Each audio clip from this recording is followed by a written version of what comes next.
Jimmy D, man. Hip hop was good. Thank y'all for tuning in. This is another episode of On Deck with Deme. You are here with the DagogetaTv where hip hop lives. I'm your guy, Deme D, Mr. Everywhere, You Never There. And I got a special guest, man. All my guests are special, but this is a special guest. I'm here with my guy, DoItAll. Peace, Dom. What's good, my guy? Oh, man, I'm good. But Councilman Dupree, you know what I'm saying, from Lords of the Underground. Dupree. We don't put the Dupree. accent And on we it. practiced that earlier, and I still messing Nah, up. it's all Dupree, good, Kelly, what's man. good, It's my all guy? good. Thank you I'm for good. pulling up Thank again. you, bro. Let me get it right. Word up. Thank you, man. So again, you're from the legendary group Lords of the Underground. Yeah, shout out to Funky, man. Yeah. Shout out to DJ Lord Jazz, definitely. No doubt. And you guys come from the era where DJs were definitely part of the group, and you Yeah. weren't really official unless you had a DJ. So Yeah. again, Run DMC status, you know what I mean? Run DMC. Two MCs and a DJ, at least. At least. So salute the Jazz again. But what I like to start off on my show is, man, I want to make it clear too, definitely it was one of my favorite groups. Oh, thank you, man. Starting for out real. groups, you know, it was Crisscross, Onyx, and Lords of the Underground started me off as far as group-wise. So Wow, thank salute to you, y'all. So Shout out to Onyx, salute, too. yo. Hey, y'all did some of them. 30 Y'all years. did some of them recently, Man, right? they're my brothers, man. We tour a lot together. So, Okay. yeah, shout out to Dro, man. Shout out to Sticky, man. You know, they legends, man. They definitely dope dudes. Yeah, I had that era. I got to catch one of them shows then. I didn't know y'all was touring together. Yeah, they get busy too. We Nah, both yeah. get busy, man. With the Lords and the Onyx show is just hype I could energy imagine. from I the could start to the imagine. ending. Y'all have anybody opening up, or is it? Now, man, the crazy thing is, one of the big tours that we had was Onyx, MOP, and Lords. Oh, nah. So we would rotate who would end the show That's because dope. you couldn't go wrong with either one. Yeah, you can't so. go wrong with that. Y'all all have a nice catalog too. That's Yeah, something. I gotta catch one of them shows. We don't have to build on that. And we got a song together, so sometimes we end the show with all three of y'all? all the groups together. Yeah. Oh no, I'm gonna have to hear that afterwards. I'm not up on that. I'm slacking.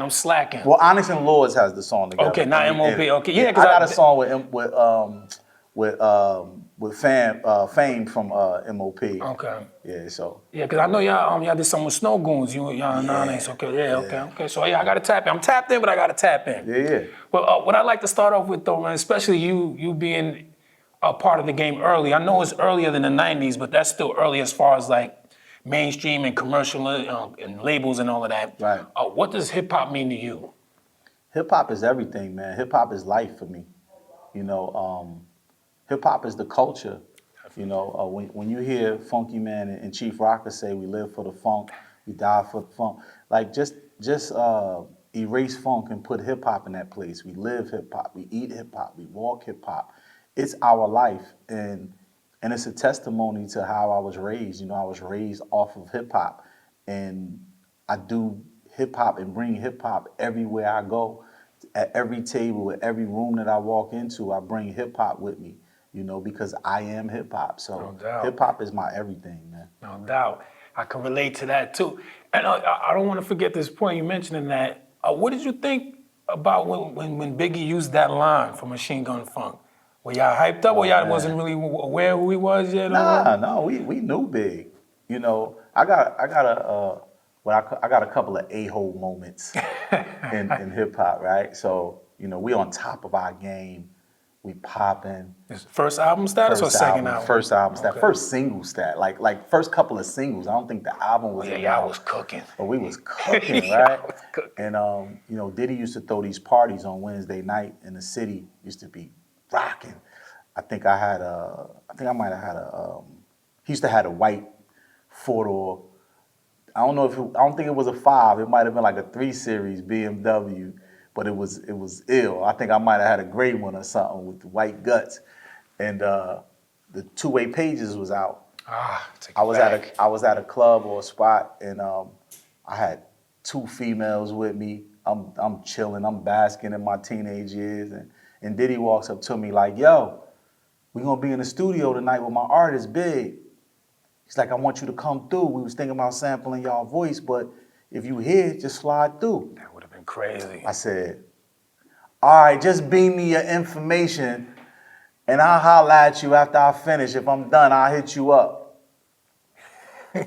It was Hollywood. It wasn't even Hollywood. I was just chilling, you know what I mean? And I know Puff, Big wasn't that big yet, Yeah, but it he was was still- bubbling. okay, I can He see was that. bubbling in the underground. I told him to beam me, you know, the two-way page, you beam Took him, it back. you In know. case some, yeah, I'm Yeah, if you sure, don't know, you yeah, still I'm have sure a to lot of beam them the don't know message about to that. you. Yeah. So it's like airdrop now. Basically, It was airdrop back basically, then, you know, and I never called him. But the reason why I'm telling this story is because that scene of making that record was actually in the Notorious movie. Oh, I don't remember Think that. about it. So Machine Gun Funk, I live for the funk, I die for the One of funk. my favorite big songs too. That recording session was actually in the movie. Nice. I forgot what scene they were talking about, but my point is, I wrote myself out of history. You would have been in that. Yeah. Because if you do that scene in the movie, and if the movie is authentic, and I go to this session, and then who knows, we might not have used that sample. Maybe we would have done a song together. Maybe might we have would done have a song. created a hook. Because we were hot. Y'all was on fire. So why wouldn't you use the hot groups? You know what I You mean? did say he actually wanted y'all to say it too, so Yeah, y'all might have he, did he, live he too. wanted us so- to say it. Yeah, You know what I might have mean? did So live. pardon me too, man. Oh, excuse me, man. I don't mean to mess the interview up. No, we this can pause this it. Greg Nice from Nice and Smooth. What up, Greg? I'm in the middle of the interview. What's good? So yeah, man, that was the Biggie story, man. With sampling Lord's voice. That was actually Funky Man's voice, but we still share in the residuals of that. You know, I got the plaques on my wall from that. Nice. And you know, Big used to always be in Jersey, man. He used to always be in Jersey, messing with Faith. He was a big Redman fan. He was a big Lords of the Underground fan. Even if you listen to early Biggie, now people might trip out over this. Remember, we was out before Big. But listen to Funky Man, early Funky Man, and listen to early Big. And tell me who Big trying to sound like with Party and BS. I get And the those type of cadences. records. Yeah, the the cadences, yeah, I can see that. That cadence was definitely a Funky Man cadence, man. So Funky man. Hey. yeah, shout out to Funk for that. And no way am I saying Biggie bit funky or stuff. We all influenced by Right. a bunch of people in the game, and he definitely was influenced by some of Funk Man cadences, definitely. No, and listen, I'm sure I'm sure my audience knows for the most part, you know, but in case they don't know, like you said, y'all was cooking. Like in Yeah, case it was nobody cooking. know, that's what Yeah, I'm it saying. was Y'all was cooking. definitely, like I said, y'all Onyx. I know Chris Cross is little, but I was young too. But Yeah. y'all was definitely cooking. But it's crazy because my sister has that same list. Your list is her same list. We're probably around the same age. Yeah, I promise you. Yeah, Yeah, her same list. Cause I know there was Run DMC. Run DMC introduced me to hip hop. You know what I'm Yeah. saying? I know there was Run DMC. You got CL Smooth, you got all that EPMD, but Mm-hmm. those three for me is the one. But so let's start with you before I get with the group though. Mm-hmm. So as far as the music, how did you get in touch with music? Was it straight with rap? Was it family members? Was it DJing? You know, I think the way that I got in tune with music was my mom. My mom was in the living room. You know, she playing, Evelyn Champagne King. She playing Sam Cooke and Sam and Dave and James Brown, and she's playing the reasons, Oh, the Earth, reasons that Classics. You know, she's playing all of that stuff, which gave me that soul. You know, which gave me that oomph of what writing was about. Definitely. And feeling. But then my uncle, her little brother, her youngest brother came home from the army and he didn't have a place to stay at that time. So she moved him into the extra room. And he bought a record called Rapper's Delight by the Sugar Hill Gang. And he used to lock his door. I would smell a funny aroma coming from the room, and he would fight his praying mantis in a shoebox. This is old school. And he would play that 12-inch, and it was doom, doom, a hip, a hop, a hippie to the hippie. So it drew my attention from what the living room was talking about to the back of his room was talking about. And I gravitated more to that because it felt more closer to me, Absolutely. that I can relate to. And that's how I got introduced to the culture of hip hop. And I started to explore it, through its elements. I started to understand what graffiti was. I started to understand at the time what beatboxing was. I started to understand what B-boys and B-girls did, the fashion. If you was a B-boy or B-girl, you most likely was a dancer. and the dancers were the best drip wearers, you know? People don't understand that that's who was the man before. Yes, the B-boys and the B-girls, because they were dancing, so they always had the fly windbreakers, the spray paint on the Spray denim, paint. you know, the shoes with the shoestrings all loose so they could take it off when they doing their backspins. And, you know, so I learned the culture, and I learned that the MC narrated the culture of how we lived it through its elements, man. And I fell in love with that culture called hip-hop. So who would you say is like I guess your first favorite soloist? My first favorite soloist? Soloist. Oh, man. Well, you know, one of them who you really started following, I guess. I was a Run DMC fan. Now, I know that they're not a soloist, they're a group. But Run was my favorite MC because, you know, I'm a Capricorn, man. So I like things to be the way that they are. Like, you know, like if you're considered an MC, that means that you move the crowd. Okay. And he did just that. Run was people don't understand. Well, I won't say people. Who's up? They don't When I understand. say, Yo. Come on, man. His demanding of attention, he was meticulous as an MC. You know, if you were an MC, that means you moved the crowd. That means that you were the master of ceremony. And he was that. And no disrespect to D, because D was writing a lot of the hits. And Jam Master He was commanding as well too, but well, he was commanding as well too. But it was just something about Mr. Joseph Simmons' swag. Run's flow was crazy too. You know, flow was crazy. But I guess when you talk about soloists, I can't forget MC Shan had he had a certain swag that I liked. He had a certain arrogance, and I guess unconsciously I tried to look like him a little bit with the flat top and all of that. But the person who I really, as a soloist, said that's me, is when I saw Big Daddy Kane. Okay. You know what? Let me take that back. It's when I saw LL Cool J. LL Cool J. And me and his birthday the same day. And Slick Rick birthday the same day. But when I saw LL Cool J, I felt like I could do this. No, I felt like that nobody can touch him. But when I saw Big Daddy Kane, I felt like I could do this. Okay. I felt like he exemplified what I wanted to be as a solo MC in the game, Big Daddy Kane. I went to Oak Tree at the mall and tried to buy the mustard green suits like him. He was dipped. I tried to jump over my leg like him. Danced. I grabbed two of my boys and had them dance behind me. Background the dances. Wonder Twins. And then I grabbed Redman as my DJ and had him play Mr. C. You know what I mean? Don't forget the ladies. Kane still had the ladies Hey, too. man, I'm telling you, man. Yeah. That's why we had the suits with the paisley shirts on.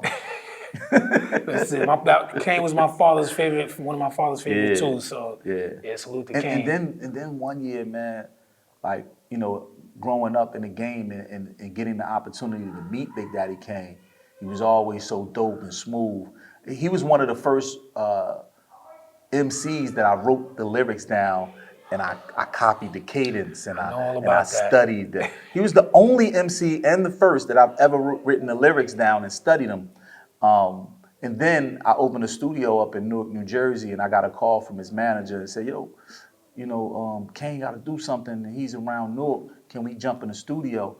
So to have to record Big Daddy Kane in my own studio in Newark, New Jersey, in my booth, after I was writing his lyrics down to copy them, man, it was just such a surreal moment. And I still tell him about that to this day, because now he's my dude, you know? Nice. And can you imagine stuff like that? Like you could just never foresee things like that. That's what's up. But it shows the power of magic. And what I mean by magic is when you put some work in, man, and you do the work, anything could come true, man. You could definitely see your results come full circle. Nah, that's fact. Because you couldn't have told 11-year-old Demi that I would be sitting here do it all. Oh, man, So salute, man. You couldn't have told me that. Man, So, for real. nah, that's what's up, though. So, I want to get to, were you rapping before the group formed? Yeah, I was definitely rapping before the group. It was DoItAll and the Wonder Twins with DJ Cut Killer, and Cut Killer was Redman. Nah, I didn't want to. So you and Red knew each other way before the business and all of that? 11 years old, man. Nice. Yeah. What, was he rapping or he was just sticking to the DJing? He was DJing, but Doc was the illest freestyler. Like, I always hear that about him. He would rap while DJing. So in our show, he would stop, and I'd be like, "Hey, yo, Red," and then Red would start rapping, freestyling, and then jiggy jiggy jiggy jiggy, and be freestyling to his own cuts. And That's dope. like Red is just so ill, man. He's such a talented dude, man. One of the best to do it. I love Red though. Yeah, man. So- we all do. So if you started Dolo, when did the group form, or how did the group come about? So when we went to college, Shaw University in Raleigh, North Carolina, I met this guy named Jazzy A. He was the hot DJ around the campus, so he DJ'd all of the parties for the Qs, all of the Greek fraternities, the Alphas, and, the penny jams and the pajama jams and this jam, that jam. And one day somebody told him I could rhyme, and he tried to test me and was like, "Yo, grab the mic and say a freestyle." And I murdered it. So the next party, he was like, "Yo, say a freestyle," murdered it. Next time, he was like, "Yo, I'm throwing a party at such and such, come through." So of course, I'm college. I was getting in all the parties free. All the girls was looking, and I was getting the attention. And everybody don't rap at this time. No. It's not like a normal thing. No, it's not a normal That's thing. what people. It's not a normal It's thing. normal now for everybody to rap now. You're surprised when somebody don't rap. Right. So okay, my bad. And then his boy, Derek L.A. Jackson, who went on to manage Coolio. Yeah, And, that name sounds familiar. yeah, from Def Jam. He went on to manage Coolio. He managed the Mountain Dew series that had Nicki Minaj and Lil Wayne and all of them. And then he found The Roots. Okay. He found Lords of the Underground. He was Marley Marl's cousin. But he was also our DJ's best friend in college. So he was graduating before. I was a freshman. He was graduating. So he said, "Yo, Lord Jazz was Jazzy A back then." He said, "Put together a group." So Lord Jazz had heard about this other MC called Mr. Funky. And he put myself, since I was rhyming at his parties, and Funky together. We rhymed on his radio show. WSHA 89.1 WSHA Shaw University. We rhymed on his radio station at school, which was a pirate radio station because he wasn't supposed to play on hip hop. You know how school is. He was supposed to play on the jazz.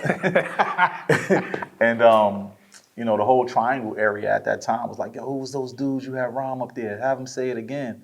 And he put us in as a group, sent the cassette tape to Marly Marl. First record we did Psycho over Drez, Black Sheep and them beat, and we got our deal with Marly Marl. I've never heard that story. Yeah. I've been I wondering rarely say that story, too. Okay, because I've been wondering, like, how did y'all from Newark? How did y'all even link with Marley? Marley was cooking already. But I love that. That's why you gotta, it helps to know people. But you said so Psycho is the first recording. Are y'all laws yet, or y'all have your name yet, or not yet? Actually, Psycho was the first recording as a group, but not to a Marly Marl beat. We did it over Drez and Black Sheep's beat. Mm-hmm. So by the time, that's the record that got us our deal on cassette tape. I think my mother got that somewhere in her storage too. If I could find Psycho over Drez and them beat before we had a deal, I need that.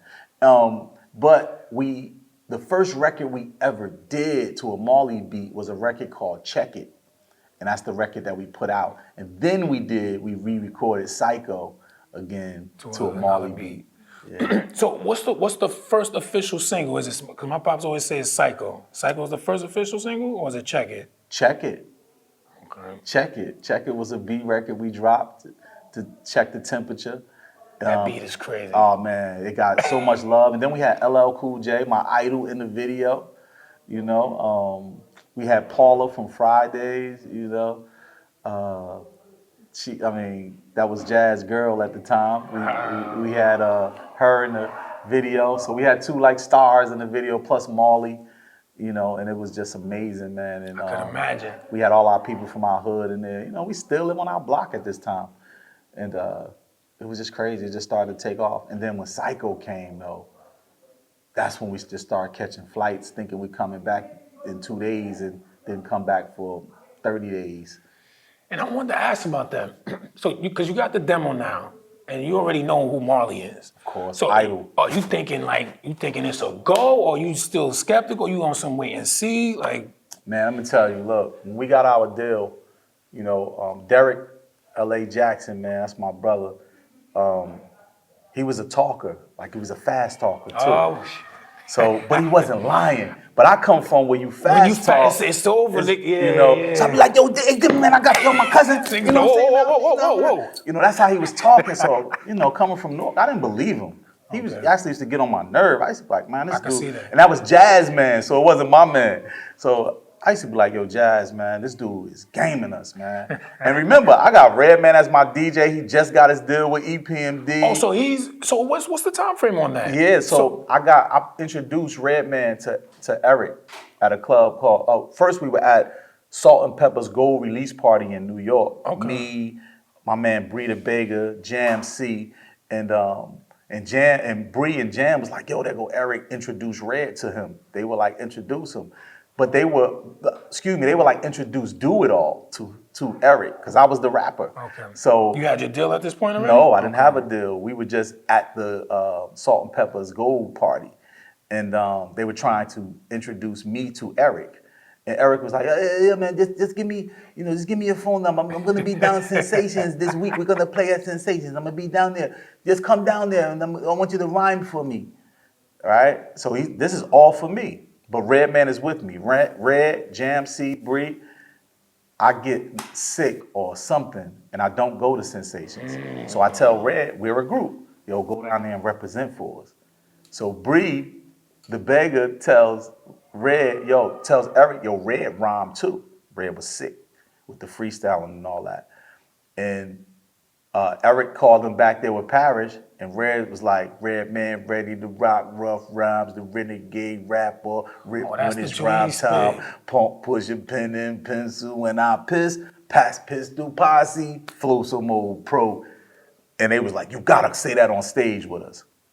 That's how he got his deal. Yeah, I've heard that story that he was killing before he got the deal. That's what's up. Yeah, so that's how Redman got his deal, man. Eric heard him, showed Parrish. They went crazy. They put him on stage that night. And I think Red went to Staten Island, Central Islip that weekend. But one thing about Doc, man, we was in a car accident like maybe a few months before that. So we had got like maybe 25 grand a piece. We can talk about 17, 18-year-old boys with 25 racks in our pocket. And me and Red used to dress up alike, and he would take me to Eric's house. So I would go to Eric's house. This is a year before I go to school. So, okay. Yeah, so I'm in Central Islip, just give you the timeline. I was in Central Islip with Red, with Eric. I used to see him put fried eggs on his hamburgers and all of that type of stuff. And then from there, Red got the deal, and Red was like, yo, they wasn't really that interested in me, just keeping it a buck. They my guys now. They was really interested in Tame, but they wanted Tame from in the Artifacts. Already? No? He was just, him and Redman used to always say they were cousins, but he was part of our crew, like our crew that came from our hood. Like we all from the West Side, we all from the Westwood. And they weren't really interested in me that much. They weren't really interested in Ella Sensei that much, but they wanted Tame. And Tame said, I'm not leaving Artifacts. I'm not leaving L. So they signed Red. I had promised my mother if I didn't get a deal that year, I would go to school. So I went to school, went down there, met Marley Marl's cousin, formed Lords of the Underground, and still jumped on right after Red. It still worked out. So it still worked out, man. And Did y'all end up I can't remember the timelines anymore. Did y'all end up dropping first or Red dropped first? Red dropped first. You dropped first? Okay. Yeah. Mm-hmm. All right, so you were saying, with I forgot his name, Derek. You were saying, Derek L.A. Jackson. So at the time, like you said, you got the deal, you're not really trusting him, so you just on some wait and see type of vibe? So they were on a Juice Crew tour with Percy P. Percy. Damn, I forgot. Intelligent Hoolum. He was on there too? Yeah, Intelligent Hoolum, Percy P, man. That's our brother, man. And so they were on tour with the Juice Crew, and he's the one who gave us our name. Lords of the Underground. He said it in a freestyle while on tour with Marley, and Marley was like, yo, the next group I get, I'm gonna name him that. But if you ask him that, he's gonna say he wanted to name his group that, but some kind of way we got the name. That's why I always give him the props that he gave us the name. And so while we're in school, Derek is saying he's gonna bring Marley down while they're on tour and get him to drop by the campus. I didn't believe none of that. Lo and behold, one day, a limo pulls up and takes us to a hotel. And I'm like, I still don't believe it all the way. It's tough, man. I'm like, man, Derek just got the limo. He a fast talker. It's a lot of fast talkers, He got the limo. Man. We at this hotel. No Marley's in it. Then about maybe 15, 20 minutes later, Marley gets in with a bottle of champagne in his hand. Like, I think it was Moet back then. Oh, nah, this is real. And I just looked like, and he was like, yo, when y'all coming to the house of hits? I had a broken hand from fighting the day before with the Alphas in the gymnasium. Then wound up pledging the Alphas. And then after that, we wrecked this show out. And Marley was like, yo, come up to the house of hits. So DJ Lord Jazz had this little Tercel that was rusted all on the back. We used to say that, we used to call it the baby Jag with cancer, because he said he always wanted a Jaguar. And we used to ride this car from North Carolina to upstate New York to the House of Hits. And I remember ringing the bell, and this is 90, 91, ringing the bell, I think it was 90, ringing the bell at the House of Hits. And this is before the Ring was out. Like, Marley had this camera that can see you. In 90? In 90, he had the first Ring. I mean, it sounded about right. That's Marley. You know, and when we pulled up, it's this all-white house. You know, you see the red Saab, and you see the red convertible BMW, the red Pathfinder, you know, and then the door opens up after we say it's us, opens up slowly. You see the red 850 that was on the cover of the In Control album. So all his whips is red. He got like 4 or 5 of them. It's 90. You know what I mean? He got the 850, and all you hear is, when we walk in, all you hear is something rumbling like, and then I'm like, we get closer, like, open the door, and it's like, Mama said knock you out. Mama said knock you out. You see this kind of cut dude. Now, Marley and Teddy Riley, the only ones that had these boards in their house. I'm tripping on the name right now, but they're the only ones that had these boards in their house. They would cost $1 million back then. So you see this skinny dude with a Bell Kango on under it, in between the speakers with his back turned. Marley comes and turns down the volume, and he like, yo, Todd. He turns down the volume. He like, yo, Todd. Turn around, it's LL Cool J. And he like, what's up, B? While he's recording Mama Said Knock You Out. Yeah, they just listening to the playback. We don't know what the record is. It's just a new record. True. He just turns it down, and he like, what's up, B? Licking his lips. And Marley said, yo, I want you to meet my new group. And he looked at us. He's like, what's up, B? That's why y'all on his album. Yeah. So mind you, we do that. We go upstairs. I look at the crew. I'm like, we made it. Right? But we go upstairs. It's another Studio C upstairs. This fat guy comes out, putting on his glasses. What's happening, y'all? Heavy D. Everywhere around the house, it was somebody, you know, so I'm just looking at the fellas. We in college. I didn't realize how young y'all was when y'all dropped. Yeah, man. That's what's up. So yeah, that was our first. It's a go from there. It's a go. That's How couldn't it be? Moni Love coming over. That's when I fell in love with TLC. That's when the tunnel was open. You know, I see now. You know TLC. We know them baggy clothes with from the when they first dropped. When I first met them, it was tight dresses, makeup. Ain't that wild? 3 dimes. I was hooked on Chili. I was hooked on all of them at first.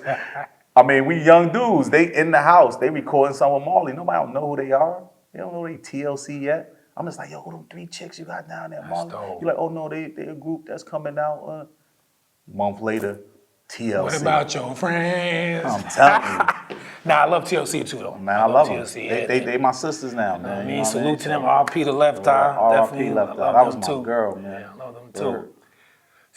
So as far as, I guess, are you just going along with the ride at this point, or because I want to ask about the singles, because y'all dropped a lot of singles. You know what? That's a great question. Yeah, That's a great question. Like, did you have singles that you preferred, or you just was like, I'm just going along with the ride? Because y'all dropped about Like you said, Psycho. You said, Check It. We dropped about 5, 6 Dropped a lot of singles on that first album. So after you got Check It and you got Psycho, who decided what was the next one? Because my pops was on that, Check It and Psycho. But for me and my peers, you already know. Yeah, man. Funky Child came out. Chief Rocker, yeah. And it was a dub. I'm like, who? You know what, man? Like, reflecting on the young me, my character, right? I noticed that I never really wanted to get too excited because I didn't want to drive you away. I know. Crazy, that's why I asked that. I know how like it just is. reflecting now, even by just talking to you now, like I never wanted to show my real excitement for something because I thought it would push people away. And I didn't want to be pushed away from something that I love. So I almost would downplay it when I should have been full gas and, foot on the gas. And I didn't do that, right? So I kind of went with the ride. Now I'm thinking in my latter years now, I'm thinking, wow, we had success with me downplaying stuff. Now imagine if I would have didn't downplay it and turned up my Kanye. So we did that, man. Like we downplayed it so much that when Funky Child came out, the record company went with the vibe and the energy. They matched our energy. So you feel they would have went harder? Yes. If you would have. And I'm saying this because this is their words. We were in Roscoe Chicken and Waffles in LA. The one at P&B got killed in, rest in peace. P&B Rock. We were in Roscoe Chickens and Waffles, and the music guy used to have a music guy in every city back then that represented your record company. He bought us the Billboard magazine, and he threw it in front of my manager, and he said, "Congratulations to y'all." We all sitting around the table. And we said, "Well, why you look so sad?" It said, "Funky Child #1. And we said, "Well, why you sound like you down, or why you look so sad?" And he said, "Because we didn't play this record right." And I said, "What you mean?" He said, "You guys should probably have 1 million more sales if we would have believed in it." We didn't really believe in it. Okay. We didn't believe in it to the point of what it did. That's crazy. And that was out of their mouth. So we all looked at each other like, wow. And that's when it hit us like, wow, they're treating us the way that we're allowing them to treat us. But if we would have turned it up, if we would have went harder, then the results would have been more. And now just being older, the more that you put into something, the more you get out of it.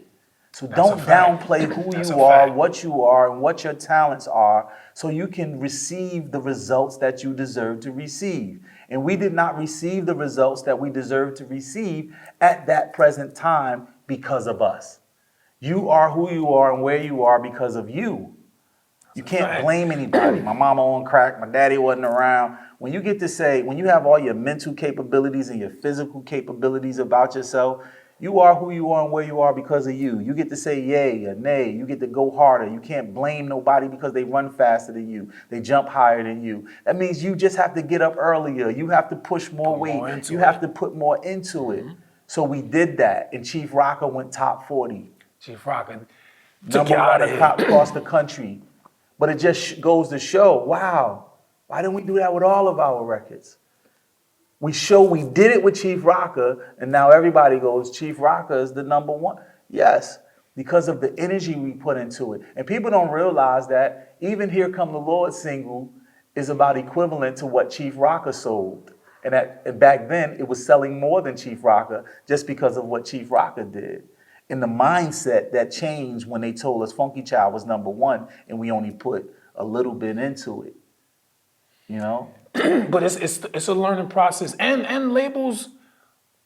It's still fairly new, right? It's still a fairly new game. This is what, 8 years in, I guess, maybe around that time. Like as far as labels and just promotion and management. So. And we was the third. We was on Pendulum EMI Records, and Pendulum at that time had became. They had Diggable Planets as well. They became the #3, and God bless, Ruben Rodriguez as well, man. Rest in peace.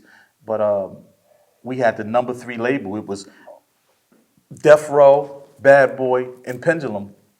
So at that time, man, you know. Yeah, nah, it was good times too.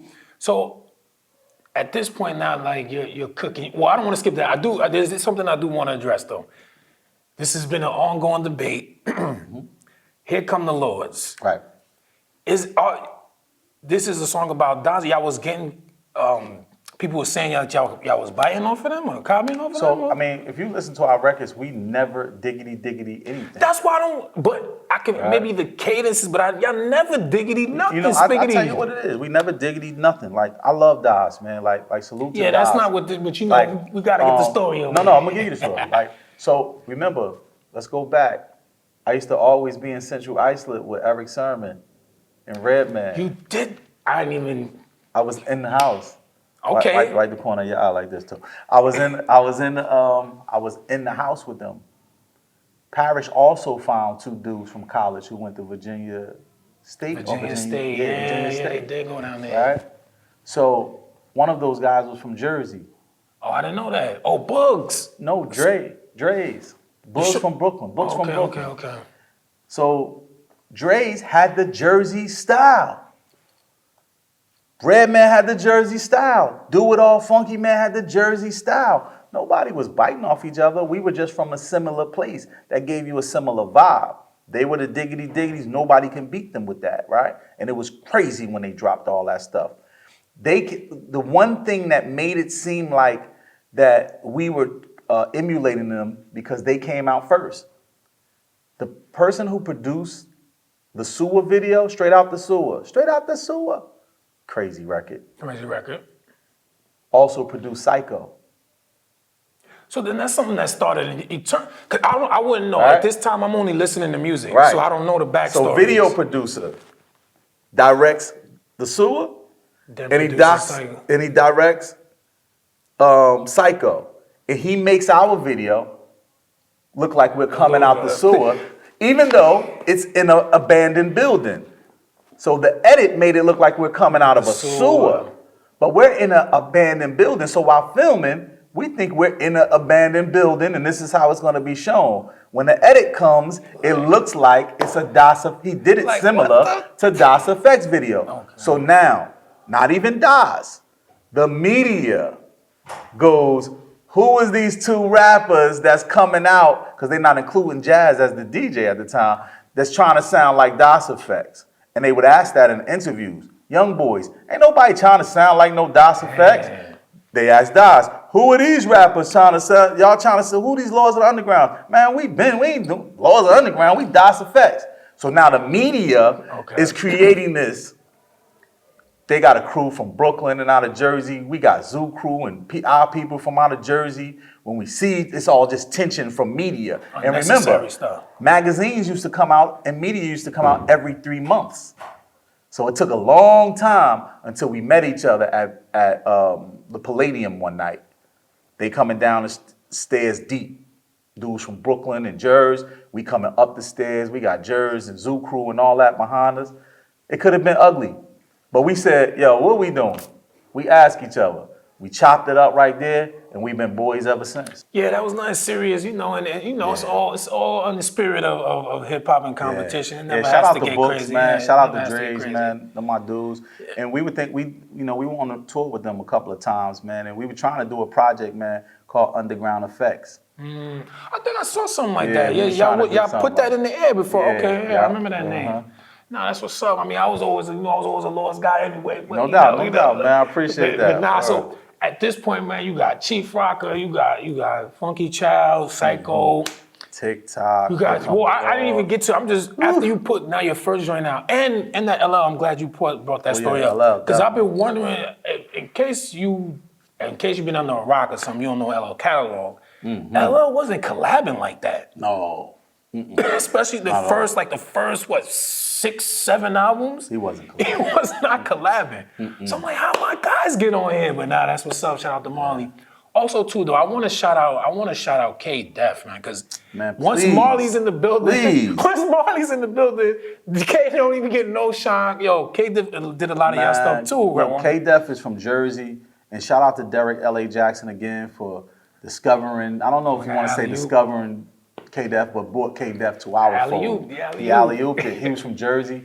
Marley's from Queens, and the legend, and the god. So he says, all that's dope, but we need that Jersey sound too to mix. That was with Marley's suggestion. No, that was Derek L.A. Jackson's Okay, he suggestion. brought K-Def in. Yeah. Okay. And you know what's the crazy thing is when we had K-Def first play us beats, he would play us Funky Child. I'm like, nah, y'all wouldn't like that. He would play us Chief Rock, and nah, you wouldn't like that. I'm like, man, if you don't rewind those beats, Yo, man. them beats is crazy. You know, so him and Marley did the album together, and you know, a lot of people used to give Marley the credit. Marley get all the shine. Because he was the legend. He's the bigger name. Even with the reason why I know K-Def as well too is with y'all too, but the youngsters. He did No Mercy. Oh, No Mercy. That's one of my favorite albums. Yeah, and Marley man. kind of took the shine on that shit too. Yeah. But and Real Live, man. You can't forget Real Live, man. yes. Man. Yeah, but he got later stuff too. You know, K-Def Yeah. is still going, so salute to him. Salute to K-Def. And I'm glad that worked out. Passaic in the crib. Yeah, because I think he did some with my guy Rashid Chappelle too. You know, salute to Rashid too, Jersey in the building. Word. But so, you know, y'all hitting now, y'all hitting out the park. So what's the talk now? I know y'all doing tours, videos, y'all traveling. So what's the talk now as far as going into the second album, as far as you want to make sure you keep the same production, or y'all trying to keep the same swag, same, or your night now is different now because y'all sold some records now? I think it was a little different. And the difference was that we stayed on the road. We didn't That's take true, time that's to a- get back to the business. Like, don't get me wrong. Road work is business, but making the album is what keeps you on the road. True. Right? So once we stepped off the porch, so to speak, we didn't go back on the porch for a long time, man. And on the porch is where you create. Get them ideas, soak up the environment. So we didn't go back onto the porch. We stayed on the road. Even with our first album, we were recording in random studios, just traveling on tour. You know, we would record at Loot Studio when we were in Florida, in Miami. We would record all over the place. We would record at George Clinton Place if we were in the Midwest, in Detroit. And we weren't at home at the House of Hits recording, sitting our butts down and getting back to it. And I think that affected, it's still a gold album, but I think that it affected the way that we cooked. Okay. We made it up, you know what I mean?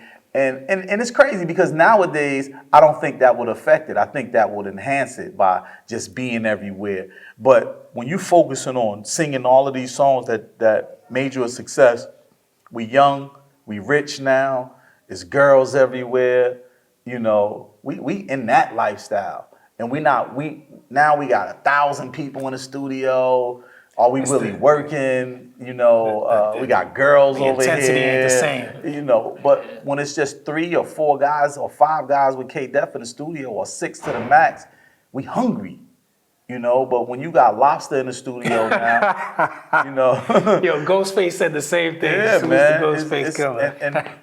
And it's just the youth, you know. So we got caught in that. And the album still did good. Because you know? got big singles. You got TikTok was on that So record. whose idea was it to go with TikTok first? Because I think that was a good choice. I love what I'm after though. That was probably one of my ideas. Okay. You know, that's why you hear me on the hook. And That was it right there. Like doing that second album, I was always the one who wanted to get to the work, like in the sense of I wanted to keep creating it. So that's why you hear me on records first a lot. You hear me like on a lot of the hooks. A lot of hooks, yeah. You did a lot of hooks. Because I was doing a record. Got a solo. Right, and I got a solo. And thanks, shout out to HBO because they picked the solo up and bigged it up. And I was still trying to get at it, but you know, it's hard when you know you rich and you telling your boy, yo, we gotta be in the studio. And he's like, he chilling. Yeah, all right, I'll be there. Nah, you right. So and Right. you know, we still had success, man, and it was great, but it's harder when you're coming uphill than going downhill, you know. So did that play a part in it? Because after that, I noticed there was a huge hiatus after that, as far as y'all recording as a group. Is that what played a part, or was other things going on? yeah, I think it played a part because Pendulum Records started to have a go downhill, and then EMI, since we weren't directly their group initially, we got put on EMI, and they was trying to figure out what to do with them, and then we went to Flavor Unit. EMI is terrible. They had AZ, right? Yeah, EMI yeah. was terrible as far as like a main. They needed a bridge to help them. EMI directly was terrible. Yeah, and then you know we disputing with Marley because we all rich now. So it's like, okay, As well, far where as this money at? Well, what is that? All right. Oh, well, why are we getting this percentage when we made this? And, you know, so it's when you get the knowledge of something, you know, you start to look at it differently, and those different looks can they can disrupt uh, The chemistry. the chemistry and the Synergy, flow yeah. of something and the synergy that was connected. And I think that's what happened. I think we all kind of got just moved out of position a little bit when it came to all of us being in sync. It's tough too. Three of y'all is tough. Yeah. But see, it's not just the three of us. It's Marley, it's management, it's labels, it's all of that. You know, we all rich now. You know what I mean? We all got cribs, we all got cars, we all got girls flying everywhere. You know, it's different, man. And then it's you got to get back to the business. Like you can't let those things distract you. And needless to say, we had certain distractions. You know, but it's cool. Like, you know, I started acting. Yeah, and so you made started to do other things that. This is before the third album, Resurrection? Yeah.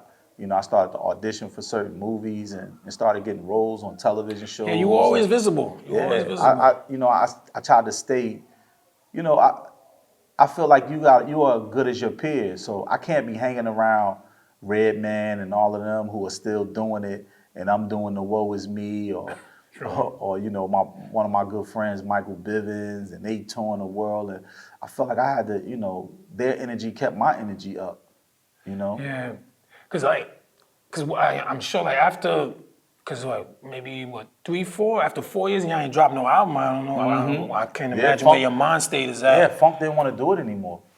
Oh, word, that's what it was. Funk felt like he didn't want to hip hop no more, man. Okay. So me and Jazz would just create mixtapes and things of that nature, and he didn't want to do it. But we are Lords of the Underground. That's 3. We're a triangle, that's man. That's a tough sell, yeah. And that's crazy because I always wanted to do an album called The Triangle to show our connectivity and our foundation, and they never really bought into it. But you know, it's all love. Yeah, like, I mean, I could kind of hear it in Resurrection. It's like, I think it's a good album. I think just the level of not intensity, just y'all had a hypeness about y'all. Yeah. So I could hear it in Funk. He wasn't like as hyped though. Yeah, that's facts. Yeah, I could hear. That's facts, man. man. But it was still a good project. Yeah, and after that, man, we just started to become a touring group, and then we started to put out music that just kind of pleased the fans that came to the show, the fans that loved to see us in performance, and that's what it started to be. You know, at one point, I think that I got depressed, and you know, what do you fall back on? They say, and you know, all of that type of stuff. And at one point, I tried to compete with the things that were coming out on the radio. And it's not that I couldn't compete, but if you have the new, I don't know, Busta Rhymes and Drake or whatever is coming out, why would you pick this group that's considered the classic group? I'm talking about to play on the radio right now. Right. You know, and whether it's good or not. That don't even matter. That don't matter. That don't matter. So you're fighting against that, and I chose not to fight against that anymore. I chose that I still love hip hop and I still love creating, so I'm still going to create because it's therapy for me. But I'm not doing it to be on the radio anymore. I'm not doing it just to make money anymore. I'm doing it because I love the culture, I represent the culture, and I live the culture, you know?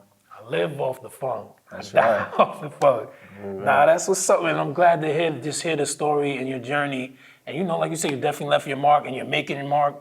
And even you did you do some, I think you did something recently, right, with some acting. Yeah, man, I stayed trying to do something, I see man. You did something. Yeah. But right now you made a transition, you know what I'm saying? So you've transitioned. You're still doing music, like you say, you're still doing shows, still touring. I got a project that I did called Brenda's Son. You know, it's probably one of my most vulnerable albums I've ever did. I've always been truthful on records, but I never was so vulnerable, you know what I mean? Because I was taught in our hood, you don't let nobody know nothing personal about you like that. So I studied writers, studied Stevie Wonder and Marvin Gaye and all of them, and learned that some of their most powerful and impactful records were records when they were vulnerable. So I wrote a record called Brenda's Son, just talking about everything that I've been through and growing up as my mother's child, my mother's son, my only son. And then they're about to get started in there. And then, you know, and now I'm making a record that's inspired by my grandmother Nice. with my cousin. So the project is called The Cousins. It's called Elma by The Cousins, my girl cousin Fatima. And this album, the Elma album, which is inspired by my grandmother, is like Mary J. Blige and Method Man all the way through. 10 joints of that. Nice. You know what I mean? And, that feel good music. Yeah, it's a dope joint. And it's inspired by my grandmother, Alma, and her name means soul. So, you know, I can't wait to drop that. We're dropping that on hip hop's birthday, 8/11, because that's her birthday too, 8/11. Okay. So mine's is the day after that, so all right, cool. Shout out to Mike Bibbs, who's the day before. Let's go. Shout out to my man Monocos, who's 8/11. Shout out to my godson, who's 8/11. We in the building. So yeah, that's what's up, and I'm glad to hear that, man. Like you said, you can always keep creating it and finding new ways to express yourself. Yeah. And right now you've made a big transition. So councilman, that's big right there. Is that something you had in the works or on your mind prior, or is it something you came up with as long as you got in on your older years? It was never in my mind to be an elected official, but I will say. Elected official. You're the first in hip hop, right? First in hip hop, man. Let's go. The first platinum selling hip hop artist to ever win an elected official seat in the United States of America. Oh. Shine is the first in the world. First in the world, but right. Was it 20? When did you get 2018? 2017? 2022. 2020. Oh, you ran in the first time. I ran 2017, and I lost. Okay. And we just came back again. Came back on it. Let's talk to him. We won. So how's that experience in your home city too, man? How does that feel? Man. It's amazing, man. You know, my journey started years ago before I even knew it. And sometimes, man, you know, that's what happens with us when we're on pursuit of happiness, for the lack of better words. You know, we start something and we don't even realize what the results of that journey is going to be. And my journey with this started years ago when I'm a teenager. My manager, Hafiz Fareed, is kind of introducing me to what civics is in our community and what it looks like to help your community in so many different ways, in charitable ways. And we used to do that a lot. And then when I got in Laws of the Underground, utilizing hip hop money and bringing it back home and starting nonprofits. But back in 1992, on tour with Tupac Shakur, having a conversation with Pac, man, I miss that dude because he's the one that is one of the ones who was part of my influence. You know, he said, you know, that we need to sell millions of records so we can turn those millions of record buyers into millions of voters, you know, and then he said we shouldn't leave where we come from. We should make where we come from better by staying there. And he said that, you know, we need to start nonprofit organizations and youth programs and senior programs and feeding our community. And he said, then we might have to do something we don't want to do, and that's become legislators, you know, because if we don't create the laws, then they will create the laws that's made for us. So he's one of the reasons why I ran, man, and so many different other components that make up why I ran, but he's one of the most influential dudes that I mean, we 21 talking. I heard you hear stories that he been on that since he was young. He was so passionate, man. I could see that hotel room, like, just he's sitting on one bed, I'm sitting on the other, and he getting up at times, sitting back down at times, and he was smoking in the hotel rooms back then. So he lighting up a Newport between a blunt and a loop Newport. We got 40-ounce OE, and I'm telling you, dude, Tret should do it in East Orange. You should do it in Newark. You in Redman. I'm gonna do it in Oakland or Baltimore. Not Kanye, but Common need to do it in Chicago. Ice Cube need to do it in Central Los Angeles. Whoever was hot at the time, he was saying they should run for office. And here you are. Wow, I actually did it. And actually, so and councilman and assemblyman, those are like the most accessible, right, on the chain. Well, I mean, as far as in the community, you have councilmen, you municipal body, then you have state body, you have county body. So it goes from councilman, the municipal body, assembly people, or county bodies. state attorneys. I mean, excuse me. You have state senators. You have congressmen. You have mayors of the cities. You have, and then, you have governors. No, And freeholders, commissioners. So yeah, because but once you know how it is, once you get higher up the ladder, I'm sure you definitely, because we in the city right now, you definitely in touch with the people. So before, I just got a few more things before I let you go, man. I want to ask, what are one of your goals in this position, as far as one of the things you want to address now that you're in this position right now in your city? I want to inspire others to utilize the power of an elected official office and to utilize it in a powerful, positive, progressive way. That's 3 P's, right? Let's go. But I want to utilize that, man, in a powerful, positive, progressive way. Because I don't think that we're not really used to having power on this side of the table, so we don't really understand what it looks like. And I'm speaking from experience, because having a nonprofit organization, what I realized is that community is one thing, governance is another, and politics is one more thing, So community has a ceiling to it. And what I mean by a ceiling to it is you can galvanize all of the people to do great things, and you can hold up, block off streets, and, you can do all of these things and protest and march and rally, and you can give people food when they don't have it. And, but the power is really in legislation. Power in the paper independence, changing laws. By you doing all of that, whatever on the community side, whatever you're fighting for, whatever you're rallying for, we can get the votes to pass that to be law.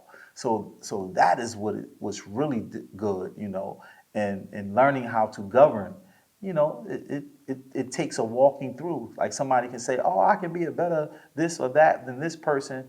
Yeah, maybe, but you won't know until you actually do it. Yeah, I mean, that always sounds good. It sounds good. It always sounds good. And then the politics can become politricks very fast. So you don't have to get specific, but how similar is the entertainment industry in politics? A lot of similarities, you say? Before I became an elected official, I would say that they were similar, very similar.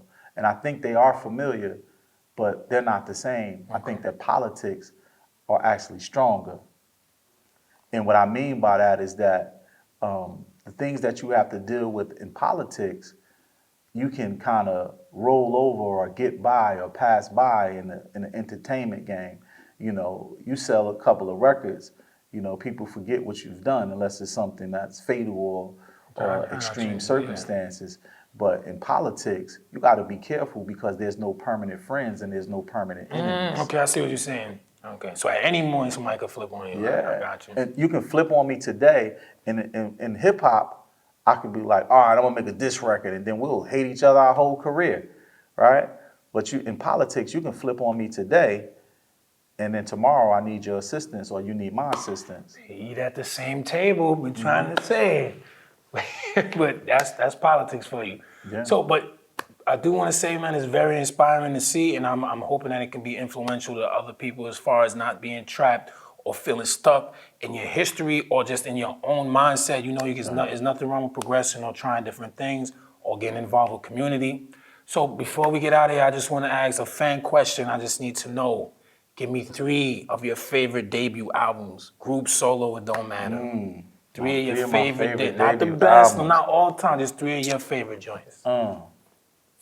Rakim, Eric B. and Rakim for president. LL Cool J. Let's go. Queens in the building. Walk Like a Panther. Nah, that's not the debut though. That's not the debut. Oh, you said debut. Debut. Yeah. LL Cool J, the debut joint. What's that? I'm bad. I'm bad. That's bad. That's bad. Yeah. Yep. Bigger and Deffer. Bigger and Deffer. So Eric B. and Rakim. Paid in Full, and LL Cool J, and Lords of the Underground. There you go, man. Here come the Lords. Yeah. Yo, so hip hop, thank y'all for tuning in. This is the DagogetaTv. Yeah. I'm with DoItAll, Pray Kelly, councilman for Newark, holding down the city. Still at it. I'm your guy, Demi.